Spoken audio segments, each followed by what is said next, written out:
Assalamualaikum warahmatullahi wabarakatuh.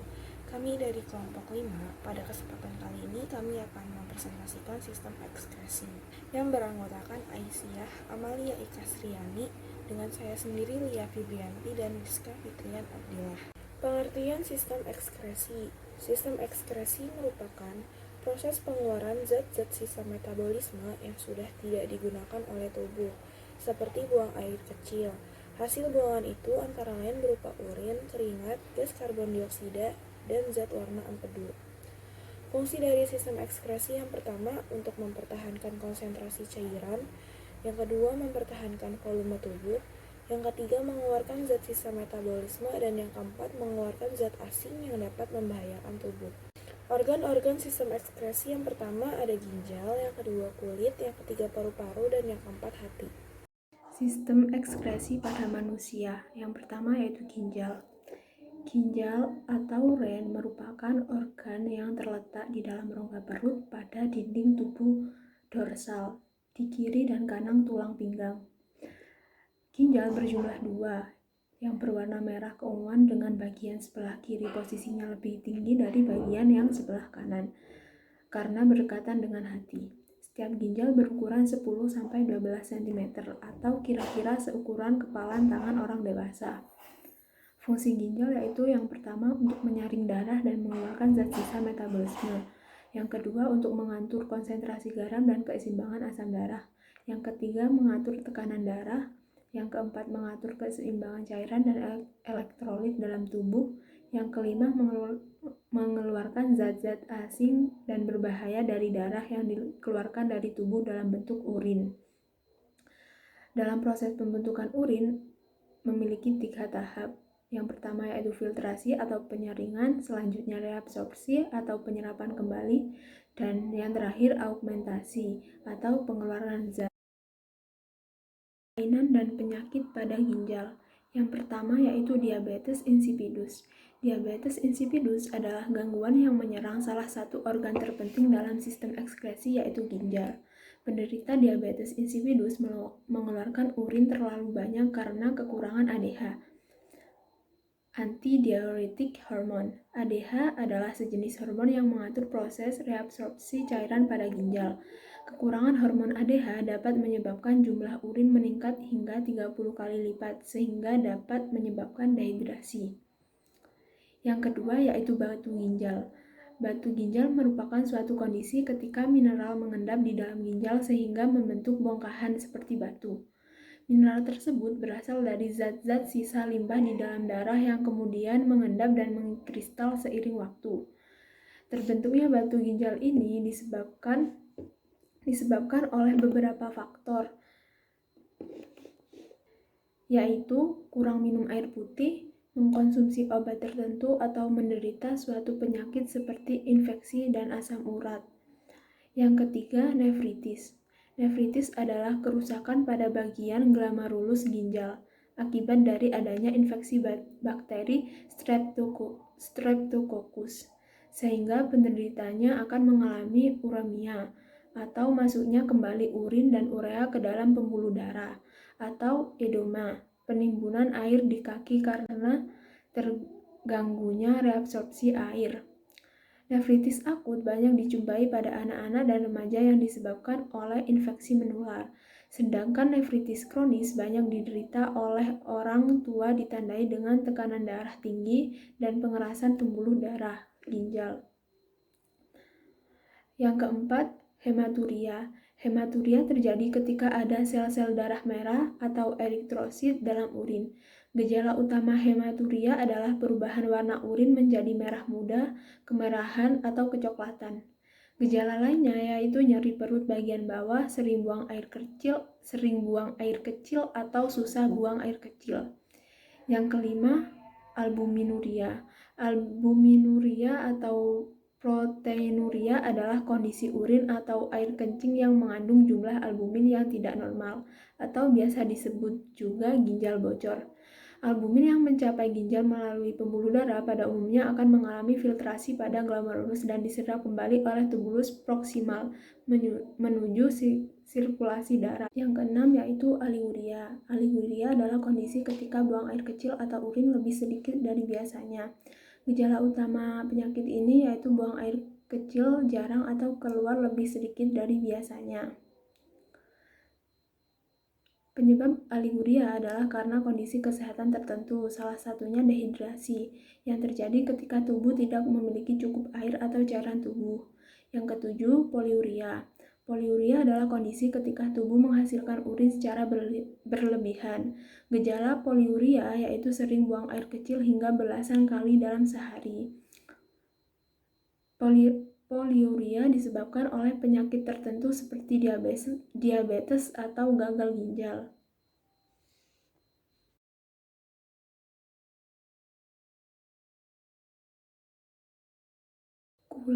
Kulit atau integumen merupakan lapisan pelindung terluar dari tubuh.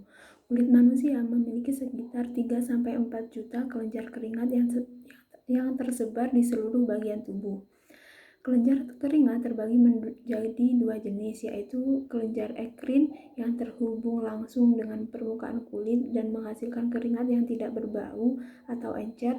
Yang kedua, kelenjar apokrin menghasilkan keringat yang mengandung lemak dan pekat serta terdapat di folikel rambut seperti ketiak dan kulit kepala. Fungsi kulit yang pertama yaitu melindungi tubuh dari rangsangan mekanis seperti gesekan, kuman, penyinaran panas, dan zat kimia. Yang kedua, mengatur suhu tubuh dengan cara mengeluarkan keringat dan menjaga agar pengeluaran air tidak berlebih. Yang ketiga, sebagai alat ekskresi atau pengeluaran zat. Yang ketiga, sebagai organ sensorik. Kelainan dan penyakit pada kulit. Yang pertama ada eritema. Eritema adalah kondisi munculnya bercak kemerahan pada kulit yang disebabkan oleh pelebaran pembuluh darah di bawah kulit. Eritema terbagi menjadi 3. Ada eritema nodosum, eritema multiformis, dan eritema infektiosum. Eritema nodosum adalah tipe eritema yang muncul akibat peradangan pada lapisan lemak di bawah kulit yang menimbulkan bercak-bercak kemerahan di tungkai bawah yang terasa nyeri ketika ditekan dan kadang muncul di paha dan lengan. Yang kedua ada eritema multiformis, penyakit peradangan kulit yang biasanya dipacu oleh infeksi atau efek samping obat-obatan. Eritema multiformis terbagi menjadi 2, yaitu eritema multiformis minor dan eritema multiformis mayor. Selanjutnya eritema infektiosum, penyakit yang menimbulkan bercak kemerahan pada kulit akibat infeksi virus parvovirus B19. Virus ini menyebar melalui kontak langsung dengan cairan atau lendir dari hidung atau mulut orang terinfeksi. Yang kedua yaitu ada dermatitis, penyakit kulit yang disebabkan oleh peradangan akibat kontak langsung dengan zat iritan, mudah mengiritasi kulit, atau alergen, pemicu alergi di lingkungan sekitar. Yang ketiga eksem. Eksem merupakan alergi pada kulit yang ditandai dengan timbulnya warna kemerahan dan rasa gatal. Yang keempat ada urtikaria atau biguran, adalah kondisi di mana terdapat adanya lesi pada kulit yang meninggi dan gatal. Selanjutnya yaitu paru-paru. Paru-paru adalah organ penting dalam sistem pernapasan manusia. Melalui proses pernafasan, paru-paru bertugas memindahkan oksigen yang diperoleh dari udara ke dalam darah. Sistem ekskresi pada manusia di organ paru-paru akan terjadi ketika kita mulai bernapas dengan hidung atau mulut. Udara yang masuk melalui hidung atau mulut akan melewati tenggorokan dan menuju trakea. Di trakea, udara akan dibagi-bagi ke dalam saluran-saluran udara yang disebut saluran bronkial dan langsung masuk paru-paru. Di paru-paru, udara akan terbagi-bagi lagi ke dalam bronkiolus dan menuju ke alveolus atau kantung udara. Oksigen dalam udara akan diserap oleh pembuluh darah dalam alveolus dan disalurkan ke jantung. Jantung akan memompa oksigen untuk sel-sel tubuh.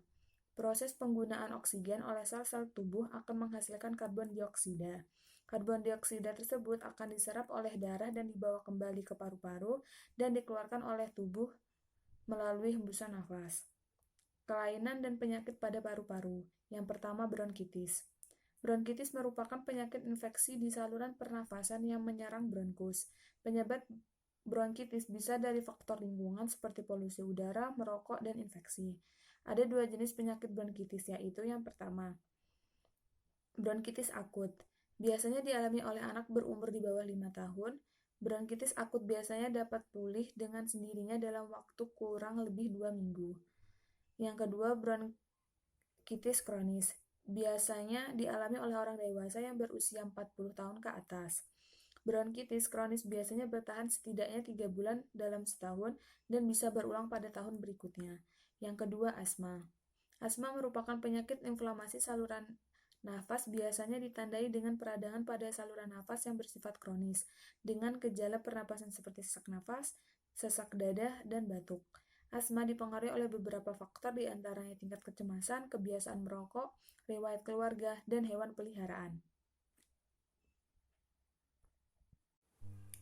Selanjutnya yaitu organ hati. Organ hati adalah organ selain ginjal yang berperan dalam sistem ekskresi pada manusia yang bertugas untuk menyaring darah. Organ hati terletak di dalam tulang rusuk dan berada di bagian kanan atas dalam rongga perut, tepat di bawah diafragma, dan berukuran sekitar 1 kg. Hati merupakan kelenjar terbesar yang terdapat di dalam tubuh manusia, berfungsi untuk yang pertama, menyimpan gula dalam bentuk glikogen, yang kedua merupakan tempat pembongkaran protein menghasilkan amonia atau urea, yang ketiga detoksifikasi racun, yang keempat tempat pembentukan dan pembongkaran sel darah merah yang sudah rusak, yang kelima membentuk empedu untuk membantu pencernaan lemak. Organ hati menyaring darah yang berasal dari organ pencernaan sebelum diedarkan ke seluruh tubuh. Kotoran dan racun tersebut akan dimasukkan ke dalam cairan empedu dan memasuki usus untuk dikeluarkan dalam bentuk tinja. Kotoran dan racun juga dapat dimasukkan ke dalam darah yang akan disaring oleh ginjal dan dikeluarkan dalam bentuk urin. Kelainan dan penyakit pada hati. Yang pertama, hepatitis. Hepatitis merupakan penyakit peradangan hati yang paling umum menyerang organ ini. Gejala yang muncul yaitu mual, muntah, demam, mengalami kemalasan, feses berwarna pucat, nyeri perut, penurunan berat badan, warna urin menjadi lebih gelap, serta kehilangan nafsu makan. Yang kedua, batu empedu. Penyakit batu empedu atau cholelithiasis adalah kondisi yang ditandai dengan sakit perut mendadak akibat terbentuknya batu di dalam kantung empedu. Penyakit ini juga bisa terjadi di saluran empedu. Gejala utama batu empedu adalah nyeri secara mendadak di bagian kanan atas atau tengah perut. Sakit perut juga dapat disertai dengan gejala lain seperti mual, muntah, hilang nafsu makan, urin berwarna gelap, sakit mah, dan diare. Penyebab batu empedu diduga muncul akibat endapan kolesterol dan bilirubin yang menumpuk di dalam kantong empedu. Penumpukan terjadi ketika cairan empedu tidak dapat melarutkan kolesterol dan bilirubin berlebih yang dihasilkan hati. Faktor lain yang dapat mempengaruhi seseorang bisa terkena batu empedu yaitu faktor usia, jenis kelamin, keturunan, pola makan tidak sehat, diet yang terlalu ketat, dan kondisi medis tertentu. Sistem ekskresi pada hewan. Sistem ekskresi pada hewan vertebrata atau hidup bertulang belakang. Yang pertama adalah sistem ekskresi pada Annelioia. Pada film Annelioia seperti cacing tanah, cacing tanah memiliki organ ekskresi berupa nefridia yang terdapat pada setiap segmen tubuh kecuali 3 segmen pertama dan segmen terakhir. Pada film insekta seperti belalang memiliki organ ekskresi yang berupa bulu halus kekuningan yang disebut pembuluh Malpighi. Sistem ekskresi pada krustasea. Pada film krustasea seperti udang memiliki organ ekskresi utama berupa sepasang kelenjar antena dan maksila yang biasa disebut kelenjar hijau. Sistem ekskresi pada moluska. Pada film moluska seperti siput, organ ekskresi berupa ginjal dan kelenjar perikardial. Ginjal pada sistem ekskresi moluska merupakan organ yang mesoderma yang berkomunikasi dengan serum. Sistem ekskresi pada protozoa. Pada film protozoa, zat sisa dikeluarkan melalui rongga berdenyut yang biasa disebut vakuola kontraktil. Dengan proses filtrasinya dilakukan dengan mekanisme osmosis dan difusi. Selanjutnya, sistem ekskresi pada hewan vertebrata atau bertulang belakang. Sistem ekskresi pada ikan atau pada film fishes. Ikan memiliki sepasang ginjal yang berupa opisthemophase yang merupakan tipe ginjal primitif. Sistem ekskresi pada mamalia. Organ ekskresi mamalia terdiri dari paru-paru, ginjal, kulit, dan hati. Hati berfungsi untuk menghasilkan cairan penduduk, paru-paru berfungsi untuk mengeluarkan karbon dioksida dan uap air. Kulit berfungsi untuk mengeluarkan zat sisa berupa keringat, dan ginjal berfungsi mengeluarkan zat sisa berupa urin. Selanjutnya, sistem ekskresi pada unggas atau pada film Aves. Pada hewan dalam film unggas memiliki organ ekskresi berupa ginjal dan paru-paru. Ginjal pada hewan unggas mengeluarkan nitrogen dalam bentuk asam urat yang menyebabkan fases berwujud pasta putih. Sistem ekskresi pada amfibi. Organ ekskresi pada amfibi yang